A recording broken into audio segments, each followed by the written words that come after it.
pretty darn good week for the basketball team. We've gone up to number 4 in the rankings, which is more than I can say for those Wildcats of Kentucky. Heck, Nerlens Noel spurned Syracuse for Kentucky, but look what's happened. They've fallen all the way out of the top 25. Hey, good riddance, John Calapuke. Nice way to take him away. But you know what? Those one and dones are doing you in, pal. But let me talk about the Orange. The Big East SEC Challenge was this past Friday. Syracuse went down to Fayetteville, Arkansas to take on the Razorbacks. And it had been 18 years since we played the Razorbacks in the NCAA tournament. And you know what? I hope this time we would make Hog Suey out of Arkansas. Boy, that's something you should say whenever you siphon gas with your mouth. Not that I suggest it. Hog Pooey! Exxon. Oh, that's disgusting. What is that, unleaded? Oh, whatever. Boy, did James Sutherland hit the gas there for the Orange. 33 points coming off the bench. He's turning into this year's edition of Dion Waiters, you know. Boy, he's become the big sixth man, just like Dion Waiters was last year. 33 points. And when he had to go to the bench because of foul trouble, Brandon Trish picked up the slack. Swish by Trish. Boy, a pretty good victory down there in Arkansas.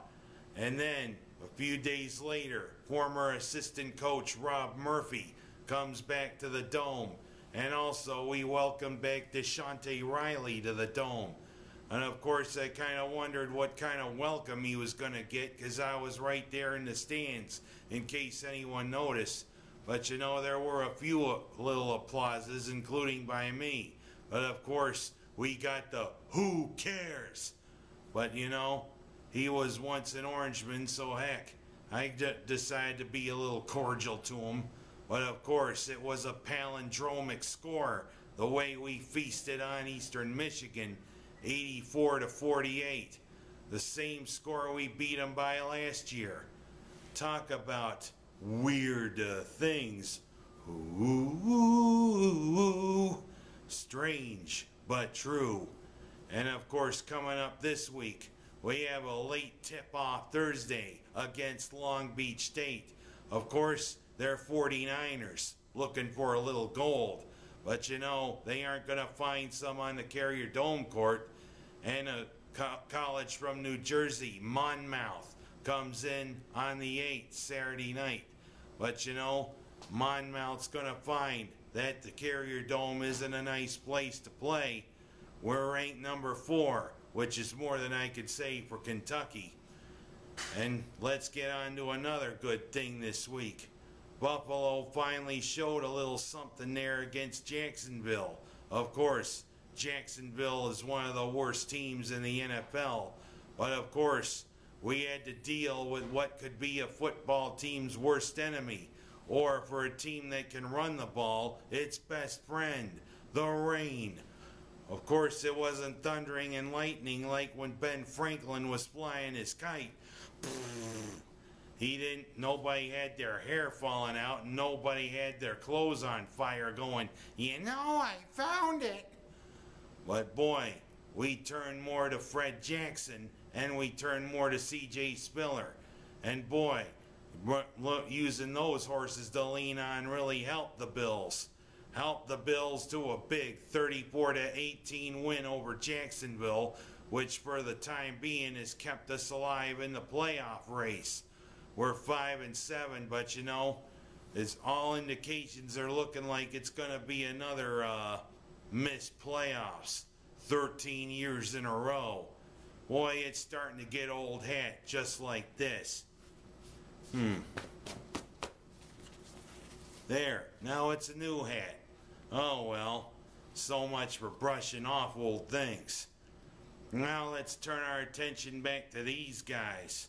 We discovered finally we're going to be bowling. And guess what, Orange fans? We're going back to New York City. And guess who our opponent is going to be in the Pinstripe Bowl? We got our old friends from West Virginia coming to play us.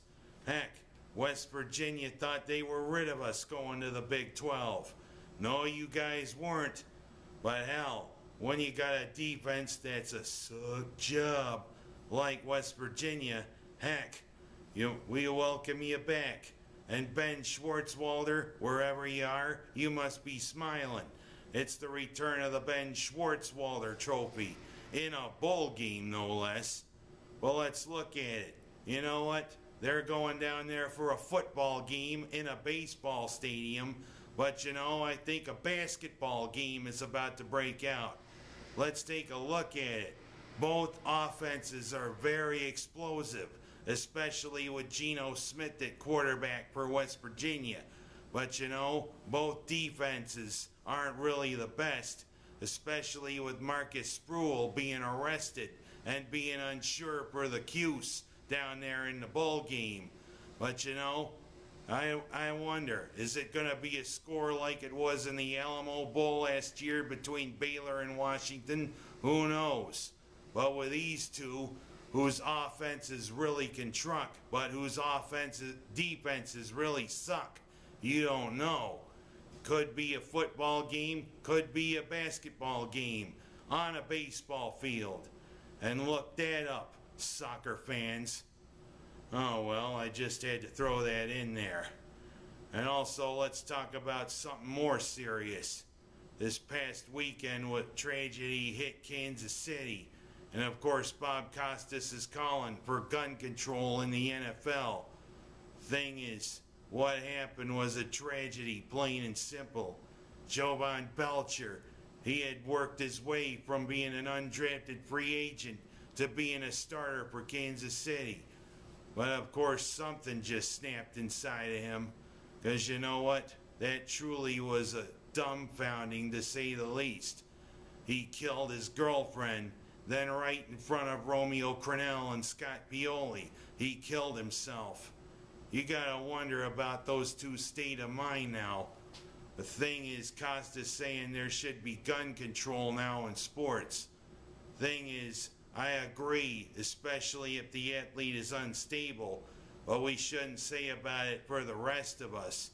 My theory is, if you're responsible, you know how to use them, and you know how to keep them away from somebody who could get a hold of it and do a bad thing. I see no problem with owning guns. But I mean, it's really troubling when something like that happens.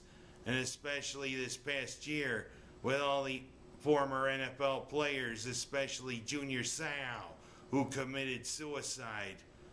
Thing is, they gotta figure something out here, because it is really troubling. And last but not least, I'd like to talk about the big weekend, or the big day that's coming up Saturday for Seneca Falls, the It's a Wonderful Life celebration. It's that time of year getting towards Christmas where we celebrate. The thing is with that movie, because it looks as more and more like Frank Capra chose this village as his model for that great Christmas time movie. Everybody knows what Jimmy Stewart did in that movie. Don't worry, there's a little bit of Jimmy Stewart. And of course, that 5K run that has become the showcase for that day. And also, I give big kudos to my sister. She's part of the organizing committee for the It's a Wonderful Life celebration. And I just hope all her hard work comes to pass this weekend. Because especially Kevin Korzeniski, who's the organizer of that 5K run that's grown in leaps and bounds. It looks to be another record turnout this year, and hopefully this is going to be another great It's a Wonderful Life celebration. And of course, every time an angel gets there, it gets its wings, as Zuzu says. But I kind of lament that Zuzu's Cafe is not around this year. Heck, we got Joe's Hots in place, and you know what? That's ticked my sister off. You know what? I agree with her. It just isn't the It's a Wonderful Life celebration without Zuzu's Cafe. Let's hope it's a good one.